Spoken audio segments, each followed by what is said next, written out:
Guys, अगर आज या आपका EXL या जेनपेट के लिए वॉकिंग इंटरव्यू के लिए निकल रहे हो तो प्लीज रुक जाओ, क्योंकि भाई कंपनीज कॉस्ट कटिंग कर रही है। उन्हें बेंच पे बैठे हुए लोग नहीं चाहिए, उन्हें वो लोग चाहिए जो इमीडिएटली प्रोजेक्ट को संभाल सकें। भाई वॉकिंग के नाम पे भीड़ इकट्ठी होती है और सिलेक्शन रेशियो बहुत ज्यादा कम है। 100 लोग जाते हैं तो शायद 2 लोग ही उसमें सिलेक्ट हो पाते हैं। भाई रेफरल पावर बढ़ गया है। अगर आप डायरेक्ट जाते हो, गेट पे आते हो तो शायद आपको एंट्री मिले, लेकिन अगर आप किसी भी एम्प्लॉय के रेफरेंस से आते हो तो भाई आपका CV अंदर बहुत जल्दी ही पहुंच जाएगा। तो बात आती है कि भाई करे क्या, घर बैठ जाए? नहीं, स्ट्रेटेजी बदलो भाई। मैंने पिछले वीडियो में भाई कमेंट पढ़े थे, बहुत लोग पूछ रहे थे कि कम्युनिकेशन हमारा वीक है तो चलेगा क्या। भाई आजकल आपने भाई यूट्यूब और टेलीग्राम पे हजारों मैसेज देखे होंगे जो bulk hiring, direct joining, no interview, लेकिन सच्चाई क्या है? सच में क्या ये सब वर्क करता है? आज मैं आपको EXL और जेनपेक्ट हायरिंग की रियलिटी चेक कराने वाला हूँ। साथ में क्या अंदर सच में इंटरव्यू चल रहे हैं या फिर बस कंसल्टेंसी वाले का ही खेल है। वीडियो एंड तक देखते रहना, वरना आपका टाइम और पैसा दोनों बर्बाद हो सकता है। तो इसीलिए वीडियो आपके लिए बहुत ज्यादा हेल्पफुल रहने वाली। तो चलिए ज्यादा बात न करते हो, फाइनली वीडियो को स्टार्ट करते हैं।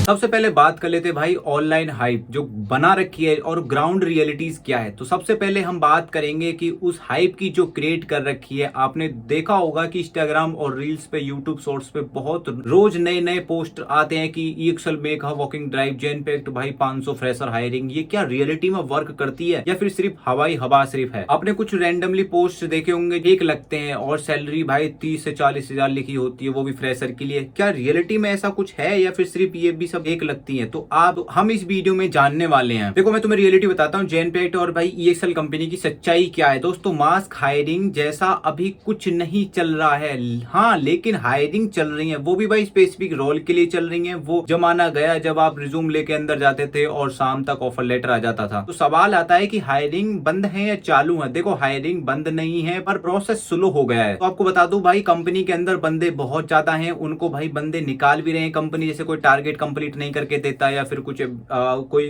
शैतानी कर देते, कुछ मिस्टेक्स कर देते, तो कंपनी उनको भाई निकालती है। कंपनी उन बंदों को ढूंढ रही है जो इमीडिएटली भाई टारगेट पूरा करें, कंपनी को अच्छा प्रोडक्शन दें, वर्क करके दें। तो कंपनी उनको भाई जो प्रोसेस को संभाल सकते हैं उनको ढूंढ रही है। वॉकिंग के नाम पर भाई भीड़ इकट्ठी होती है, सिलेक्शन रेशियो बहुत ज्यादा कम होता है, जिसमें से भाई अगर 100, 200 या 500 जाते हैं तो उसमें से कम भाई 5 ही बंदे सिलेक्ट हो पाते हैं बस। अगर भाई आप रेफरेंस के थ्रू जाते हो तो भाई एंट्री मिल जाती है। अगर आप रेफरेंस के थ्रू नहीं जाते हो, डायरेक्ट जाते हो, तो भाई आपको गार्ड एंट्री गेट पे रोक लेता है, कभी कभी अंदर जाने देता है। तो ऐसा क्या है? ये सच में ही ऐसा रियलिटी है? तो भाई करें क्या, घर बैठ जाएं, फिर स्ट्रेटेजी बदलें? देखो सबसे पहले बात आती है कि स्ट्रेटेजी कैसे बदलें। देखो Naukri.com और Link.com पे जो ऑफिशियल पेज वगैरह आते हैं सिर्फ उन्हीं को ही अप्लाई करना चाहिए। और सबसे पहले भाई वेरीफाई लोकेशन। आपको भाई गूगल मैप पे चेक करना है कि लोकेशन भाई कंपनी की सही जगह पे जो ऑफिशियल लोकेशन होती है। जैसे कि भाई जेनपेक्ट अलग अलग लोकेशन हो सकती है जेनपेक्ट की, जैसे कि नोएडा सेक्टर 135 में है, ठीक है, नोएडा में जेनपेक्ट। और जो EXL की जो लोकेशन है वो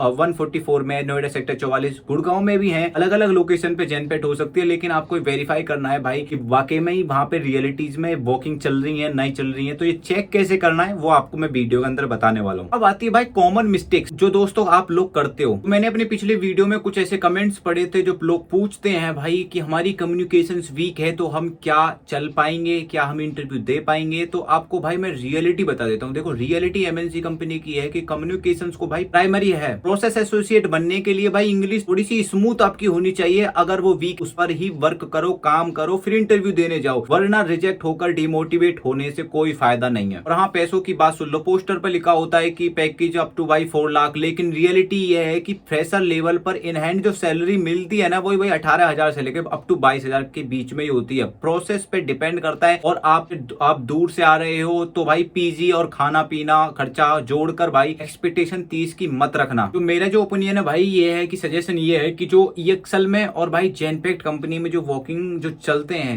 इंटरव्यू चल रहे हैं, वो फिलहाल अभी बेंच भाई बहुत ज्यादा कम बन रहे हैं, क्योंकि भाई नवंबर, अक्टूबर और भाई दिसंबर, ये 3 ऐसे महीने होते हैं जो बेंच बनते हैं, दवा के बेंच बनते हैं। उनकी कंपनी के पास वर्कलोड ज्यादा होता है, तो इसीलिए बल्क में हायरिंग चलती है, बहुत ज्यादा बल्क में लिए जाते हैं। तो भाई अब जो चल रहा है पीक टाइम भाई फरवरी चल रहा है। अब कंपनी के पास इतना वर्कलोड भी नहीं है और नए प्रोसेस अभी बन भी नहीं रहे हैं। तो इसका कहने का मतलब मेरा तात्पर्य ये है कि अभी भाई बैच बनने स्टार्ट होंगे नेक्स्ट मंथ से। जैसे ही भाई अप्रैल स्टार्ट लगेगा होने बैच स्टार्ट हो जाएंगे हर कंपनी में भाई, बल्क हायरिंग चलेंगी। तो आपके जो कमेंट आ रहे थे कि भाई हमारा कम्युनिकेशन वीक है और हम इतना अच्छा इंग्लिश नहीं बोल पाते, तो भाई पहले उसी पे ही वर्क कर लो, क्योंकि MNC company most of the भाई इंग्लिश को प्राइमरी रखती है। प्राइमरी मतलब भाई मांगते हैं इंग्लिश, क्योंकि आपका कम्युनिकेशन अच्छा होगा अभी आप कन्वर्सेशन कर पाओगे इंग्लिश में। और साथ में तुम्हें बता दूं मोस्ट ऑफ द भाई एमएनसी कंपनी में 3 ही राउंड होते हैं। आपको पहला एचआर ही खुद ही भाप लेती है कि आपकी कम्युनिकेशन कैसी है, ठीक है, अच्छी है, बुरी है। तो इसलिए भाई कम्युनिकेशन पे ज्यादा वर्क करो और आपको भाई एक्सेल, एमएस वर्ड, एक्सेल चलाओ, आराम से टाइपिंग स्पीड निकाल लो, एक्यूरेसी अपनी मेंटेन करो, ये चीजें ध्यान रखो, क्योंकि इसमें मोस्ट ऑफ द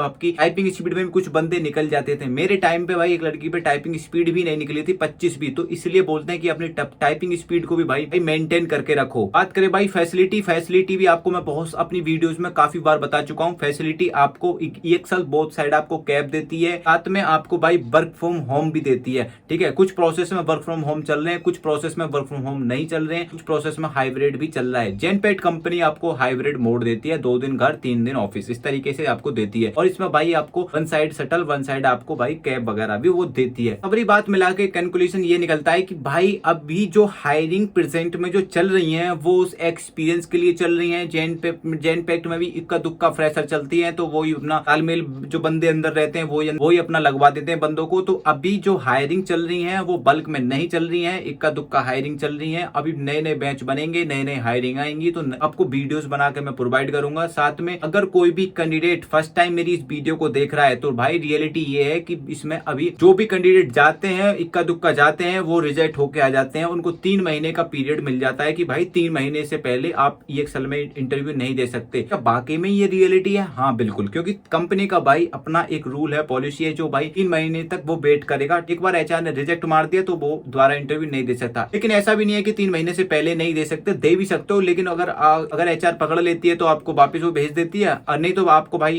इंटरव्यू दोबारा से हो जाता है। वो आपकी किस्मत के ऊपर डिपेंड करता है। तो मेरा कुछ पॉइंट्स और टिप्स ये है कि भाई सबसे पहले अपना कंप्यूटर को चलाना सीखो। कंप्यूटर पे कुछ ऐसे बंदे भी हैं जो भाई डायरेक्ट इंटरव्यू के लिए आ जाते हैं, उनको टाइपिंग माउस पकड़ना भी नहीं आता। ठीक है, दूसरा टिप्स मेरी ये है कि भाई अपनी कम्युनिकेशन को अच्छा कर लो, बिल्ड कर लो, बोलने में अच्छा कन्वर्सेशन कर लो। ठीक है, तीसरा ये है कि भाई अगर आप कहीं किसी भी कंपनी में वर्क कर रहे हो तो उसकी प्रॉपर आपको नॉलेज होनी चाहिए। ठीक है, कुछ ऐसे कैंडिडेट नहीं है जो इंश्योरेंस प्रोसेस में वर्क कर रहे हैं लेकिन उन्हें इंश्योरेंस का मतलब ही नहीं पता। आप इंटरव्यू में जाते हो तो आपसे रिस्पॉन्सिबिलिटीज पूछी जाती है, आपको रिस्पॉन्सिबिलिटी नहीं पता होती। चौथा टिप्स ये है कि भाई आप जिस प्रोसेस में वर्क कर रहे हो उसकी आपको नॉलेज होनी चाहिए। ठीक है, आपको एक्सपीरियंस तो है 2 साल का या 3 साल का, लेकिन आपको उस प्रोसेस के बारे में कुछ पता ही नहीं है, नहीं आप उस प्रोसेस के बारे में एक्सप्लेन कर तो पाते हो इंटरव्यू में, तो आप वहां पे रिजेक्ट हो जाते हो। फिर बोलते हो कि हमारे पास एक्सपीरियंस है लेकिन हमको पैकेज चाहिए 4-5 लाख का। तो इसलिए बोलता हूं कि भाई जो आप पैकेज के पीछे मत भागो, अपने अंदर क्वालिटीज, अपने भाई स्किल्स बढ़ाओ। स्किल्स बढ़ाओगे तो आपको जॉब मिल जाएगी आराम से। आपको बता दूं यहाँ पे मेरे चैनल पे भाई सभी प्रकार की कंपनी की, MNC कंपनी की हायरिंग से रिलेटेड अपडेट आपको मिलती रहती है। तो मेरा सेकंड चैनल और है द रवि लॉ के नाम से, इस चैनल को सब्सक्राइब कर लो, क्योंकि यहाँ पे आपको डेली लाइफ स्टाइल से